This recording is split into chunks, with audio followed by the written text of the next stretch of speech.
really, really delighted. When Katie, and thank you Katie for laying this on, when Katie said to me last summer, would I mind coming back to speak to Moreton, I said, no, I'd love to, but I had no idea that this is what she had in mind. I thought she meant, come and speak to a few girls one afternoon, which would have been wonderful too, but this is quite extraordinary, so many thanks, and it's wonderful to be here to celebrate 100 years, the centenary of this extraordinary school. So I'm very honoured to be here.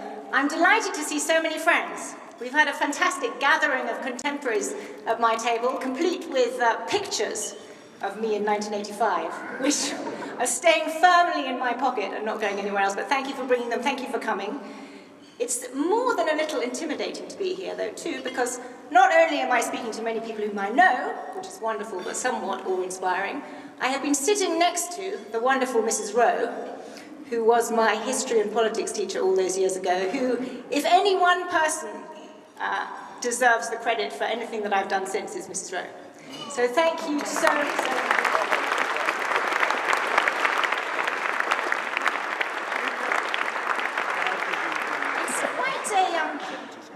It's quite a milestone coming back to your old school after so many years. The last time I was here was in 1996, which was when my youngest sister, Claire, had her last parents' weekend, and I came for the wonderful afternoon picnic, and I haven't been here since, and that's nearly 20 years ago. And it makes me realise how old I am, first thing. I'm here today actually with my daughter, Molly, who is exactly the same age that I was when I came to Moreton.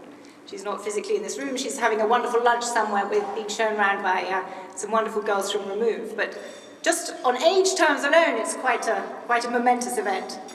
But it also made me realise how much the world has changed. And really the last 30 years, my adult life, we've been through an extraordinary revolution globally. The world is completely different. And I'm not going to talk to you too much about the past, because this is a talk, I hope, about where I think the world is going. But I think in order to look into the crystal ball about where the world's going, it is actually quite useful to look back at how much has changed and why it's changed. In 1985, when I left Moreton, if you wanted to go on holiday in France, you needed to take a ferry and you needed to take some French francs. Mikhail Gorbachev had just become head of the Soviet Union. He hadn't really started his glasnost or his perestroika reforms yet. The countries of Eastern Europe were firmly behind the Iron Curtain. And now, 18 countries in Europe share a single currency. It's had some wobbles, and we can talk about that, but they still share a single currency. Countries of Eastern Europe are very firmly part of the European Union, many of them. And notwithstanding Vladimir Putin's best efforts in Ukraine, the Cold War, I think, is firmly behind us. When I left Moreton in 1985, China was a very small, very poor place with a lot of people and a lot of bicycles. The first car dealership was opened in Beijing in 1985, and there was one car for every 6 million people. Now, when you go to Beijing, you can't possibly bicycle in Beijing. If you do, you're likely to die of some kind of terrible lung infection, or you'll be knocked over. It's the world's largest car market, it's the world's second biggest economy, and for those of you who've been there, it's the most extraordinary place. It's completely transformed in the last 20 years, never mind the last 30 years. When I left Moreton in 1985, the computer revolution was in its infancy. Microsoft issued the first version of Windows. Ernie Wise, the comedian who you might remember, made on television the first call with a mobile phone in the UK. And Mark Zuckerberg, the head of Facebook, was in nappies. Now, Mr. Zuckerberg is worth $28 billion. Facebook, the company that he runs, has 1 billion users worldwide. There are more than 7 billion mobile phones in the world. That's more than one for every person on the planet. And those mobile phones in your bag, which I'm sure you all have one, have more computer power than the most powerful computer processor in 1985. So the world is completely different. And I would submit that those changes are really due to two huge and momentous shifts that we've lived through. The one is globalization, which is a jargony word for the breaking down of barriers between countries, the increasing trade, the increasing flows of capital, the increasing flows of ideas across the world. And the second is the digital, computer, and now internet revolution. And let's start with the globalization, which is known certainly to every girl in this school, because we have anybody who studies economics now has to learn about it, all of you live it. really beginning with the integration of China, but then with the end of the Cold War, the breaking down of the barriers, the end of communism, and the entry of countries like India and the countries of Latin America who had put up big barriers and then cut them down, the entry of them into the world economy essentially brought billions of people into the global market economy and transformed the world economy. The biggest impact, of course, was China, which has become the sort of workshop of the world. But it's changed. It's changed the goods you buy. And try and remember what you bought in 1985. You wouldn't have had flowers from Kenya. You wouldn't have had mangoes from Mexico. You wouldn't have had pretty much everything that you bought saying made in China. It's changed global capital markets. Chinese are prodigious savers. They've poured their investments into Western instruments, particularly US Treasury bonds, pushing down interest rates, and in so doing, partly creating the causes of the current financial crisis.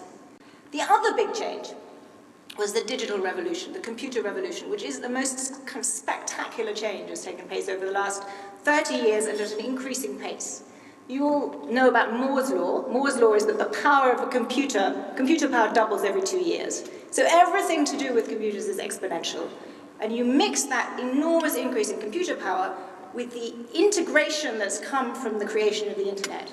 And the world has become hyper-connected, is the cliche term. We're in a hyper-connected world. And it's something that you see, you feel, you use every day.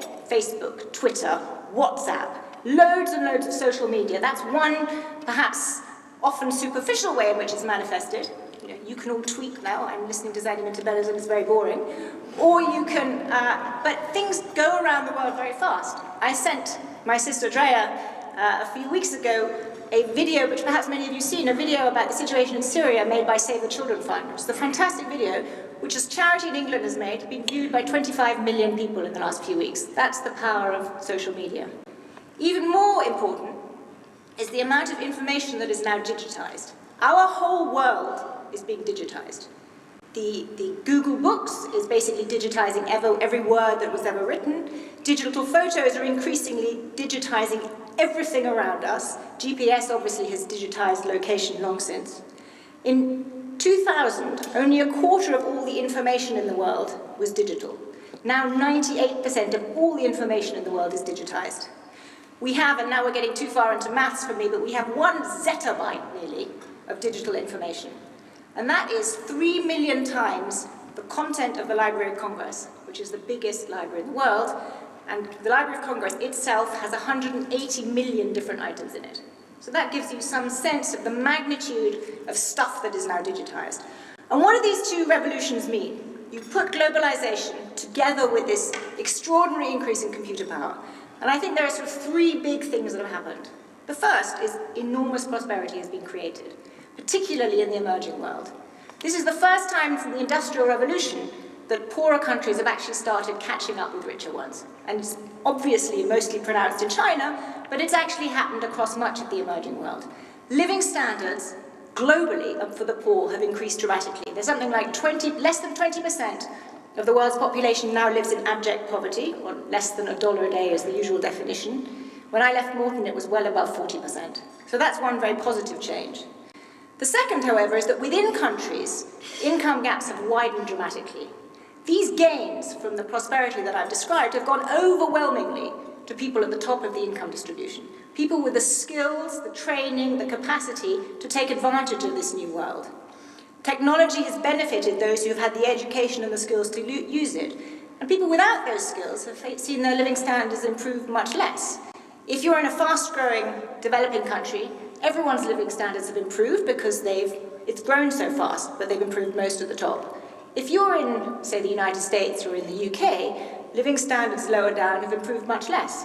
The typical American household, the household in the middle, the median household, has not seen their real living standards improve for 40 years.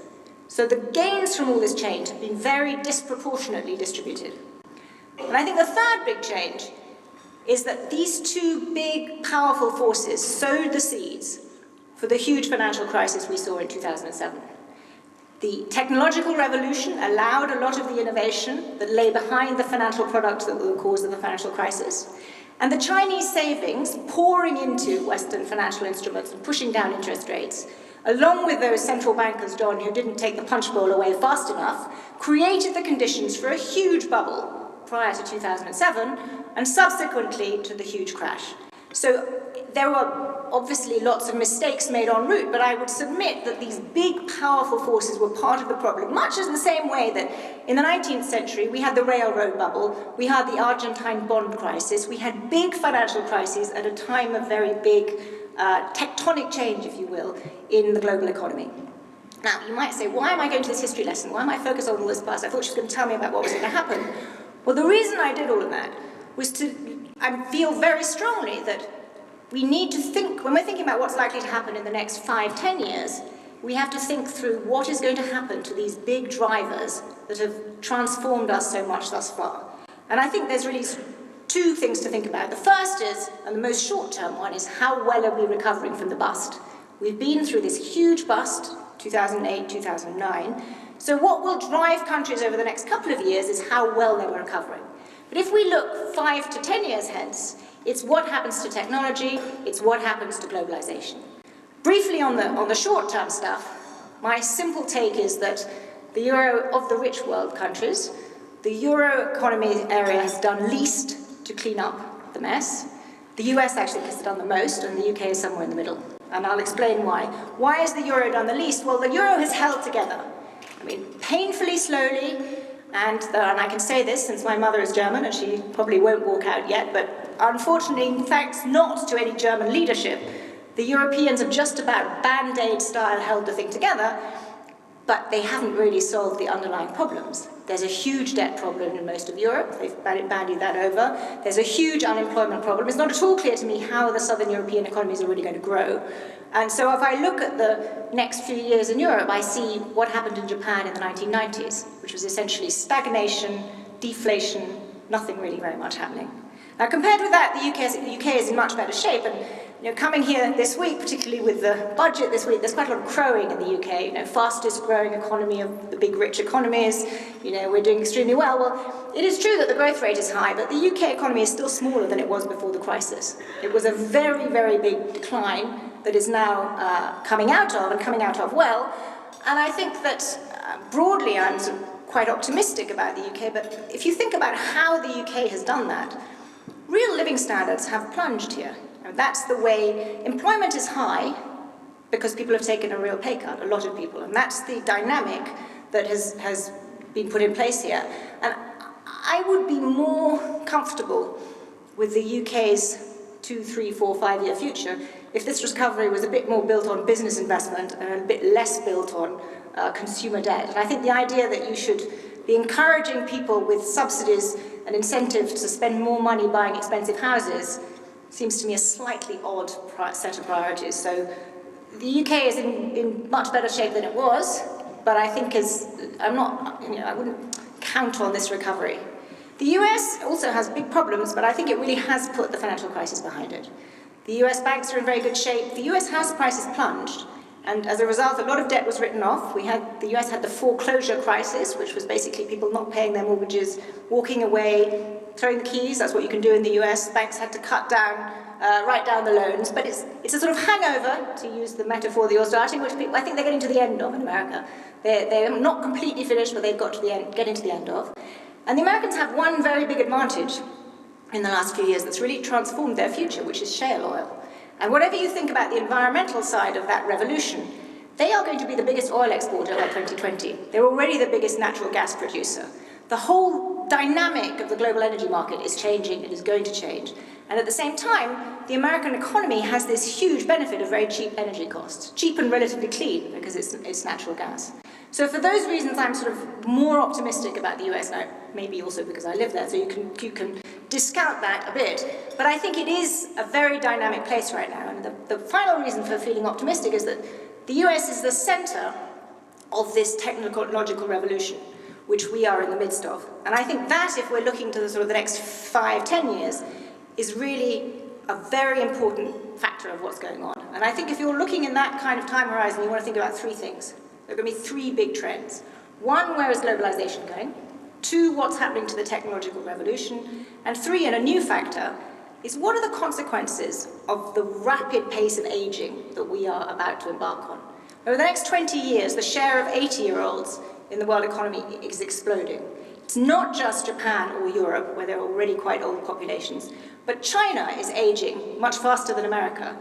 Vietnam, Korea, the eastern part of Asia, they are aging incredibly fast. We're going to have a totally different demographic profile in 20 years' time, or even 10 years' time than we've got now. So put those together, I think there are three things to focus on. First, globalization is going to change. If the last 10 years, last 15 years were about adapting to the emergence of unbelievably fast-growing China, the next few years are going to be about adapting to a slower-growing China. China's growth rate is slowing very fast. It's now below 7%. I wouldn't be at all surprised if it wasn't below 5% in a couple of years. The engine that has pushed up commodity prices, the engine that has been a huge market for the rest of the world, is slowing. And it's slowing for perfectly good reasons. It's running out of workers because it's aging so fast. There simply aren't the hundreds of millions of people that you can pull in from the boondocks and put into factories, so China's wage costs are going up. It's shifting its economic model away from exports and investment towards being a more ordinary economy based on consumer spending.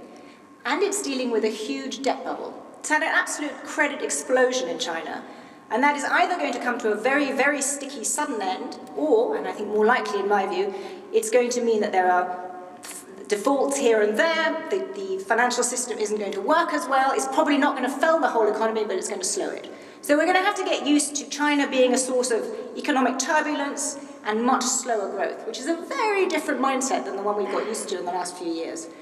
Are there other emerging economies that can pick up the slack? Well, I think if you look around, it's not easy to see, because I think we've been looking at these countries with slightly rose-tinted spectacles and assuming that they're all going to carry on growing fast. And if you look at India, very promising in that it's a young country, but actually, if you look at Indian infrastructure, if you look at the way India is set up, it cannot grow at 10% that we thought it could. It can grow at 4, it can grow at 5. It's a much slower pace. Similarly, Brazil was also a great darling 2 or 3 years ago. Brazil was a place that was booming, there was the new hope in Latin America. Brazil's now growing more slowly than America. Brazil is riven with problems, got huge credit problems, also a very fast aging population. And I think these countries which have been the countries of the future, the countries where many of you may have assumed growth was coming from, are actually going to be growing much more slowly. And that's going to be a tough transition for politicians there to manage, because you've had a generation of people in these countries who've got used to growing very fast. You've now got middle-class aspirations who want to live in a way that they thought they were going to live if you grow at 7, 8, 9%. If you grow at half that rate, that's a lot of political issue to deal with. So I think on globalization, it's going to be a much bumpier road than it was over the last 10, 15 years. At the same time, the digital revolution is going to accelerate. I think we are at the very beginning or much closer, I guess, to misquote Churchill, we're not at the end, we're not even at the beginning of the end, we may be near the end of the beginning of this huge digital technological revolution. If you use the analogy with the Industrial Revolution, which I use very nervously in the presence of my former history teacher, but I'm going to try, the Industrial Revolution came in waves.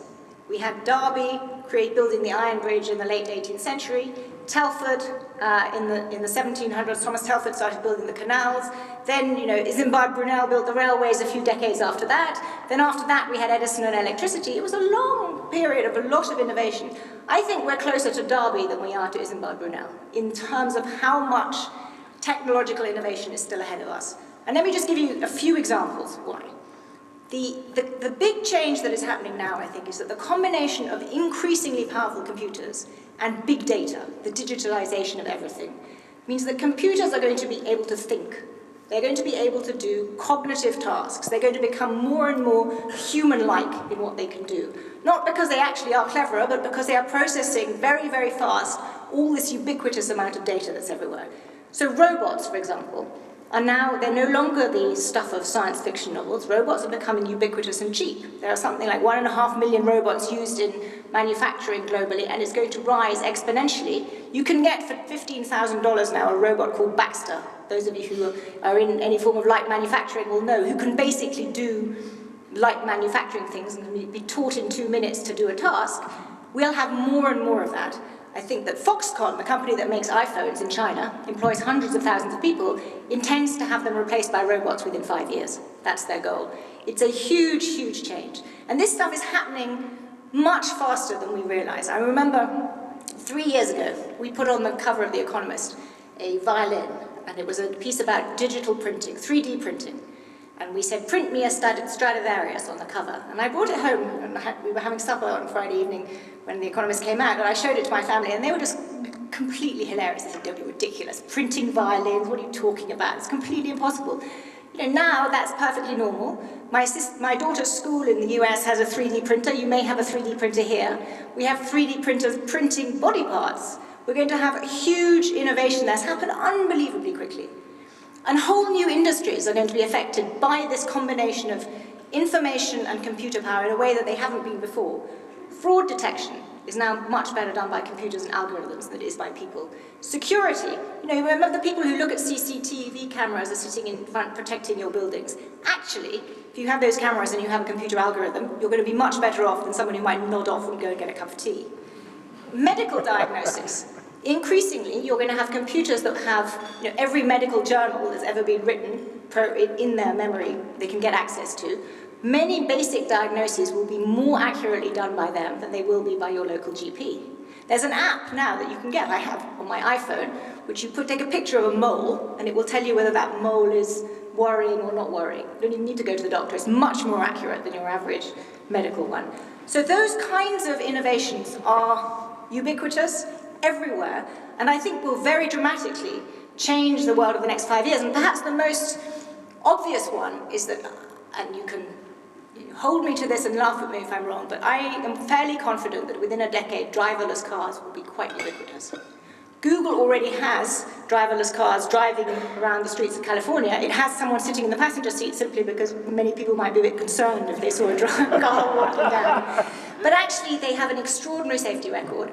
And the technological view is that if government allows it, if regulations allow it, you could have driverless cars, certainly in urban areas, very fast. That's going to transform everything from the taxi business, from the delivery business. Huge numbers of areas that thus far have not been quite so transformed by technology are going to be completely transformed. So the point of going on about this is that I think we are at the beginning stages of a much broader revolution that is going to have huge potential. There's a huge wave of productivity gains, of prosperity ahead. It'll probably mean that we'll all live to 150 if we, as long as we have the right apps and have the right things on us and exercise enough. But it's going to be hugely disruptive.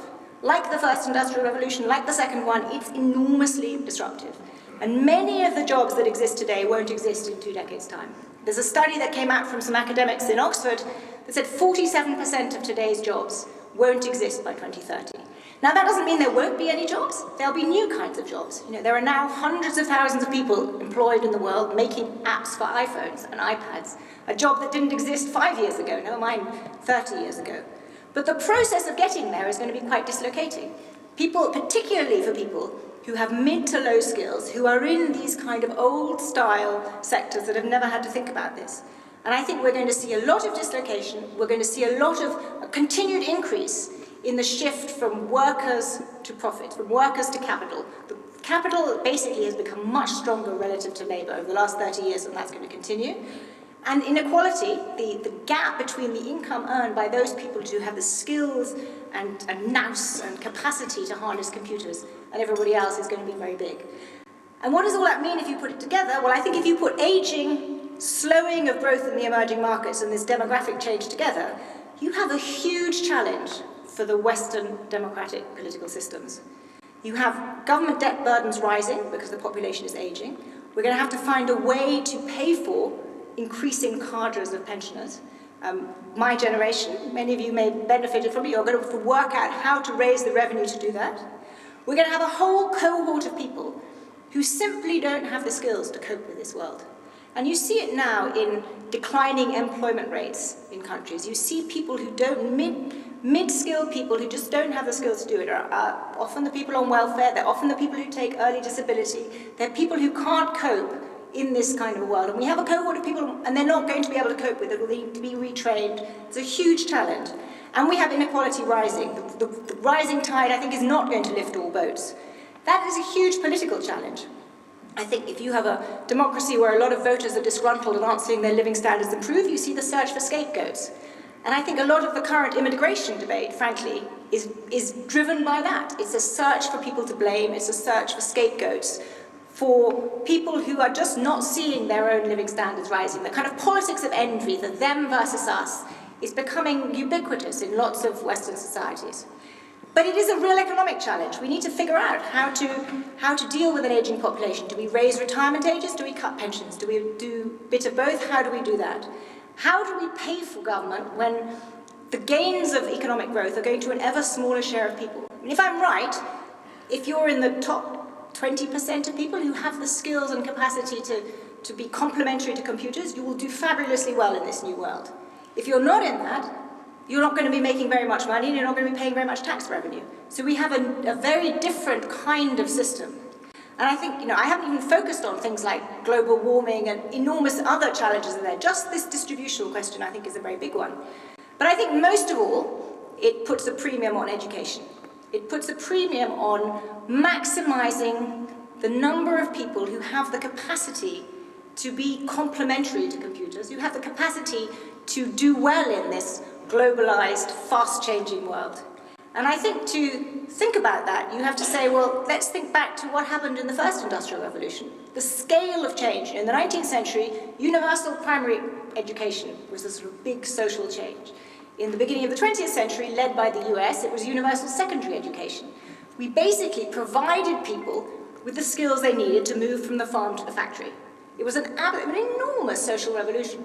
I think we have an industrial revolution of a similar magnitude, and we have to rethink education in a similarly bold manner. We have to think about how do you redesign education to enable the next generation to have the skills they need to succeed in the kind of world I'm painting. And how do we do it? Well, we need to harness that new technology. We need to think about how do you use all this information that is available online? How do we do it in a way that people can get the most out of? And there's a new phenomenon that I'm sure you all know for certainly tertiary education, MOOCs, mass online open technology, the mass learning which moves you away from traditional universities. I suspect we'll do much more of that. Classrooms will still be very important, they are still very important, but we're going to use and think even more boldly than we have done about how to harness the stuff that's online. I think we need to think much more boldly about continuing education.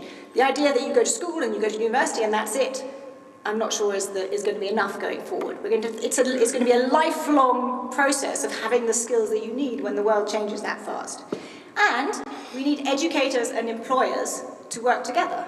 Too often, you've had educators educating and then employers employing.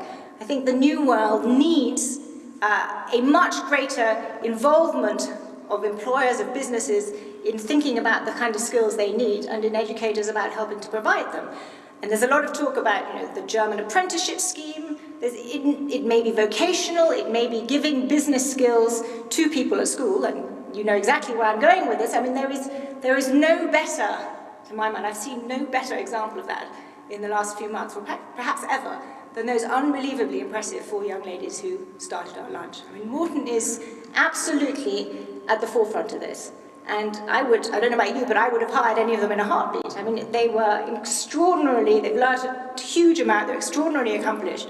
But that kind of relationship between business and education, I assume that's part of the reason why some of you are here. I think Moreton is absolutely leading that. But I really think it's completely central to ensuring that our children succeed in a world that is changing much faster than it has changed in the last 30 years. So with that, I will end this. Thank you. Thank Moreton very much, which was pivotal for me, and as far as I can tell is going to be pivotal and doing unbelievably great things for the next generation too. Thank you.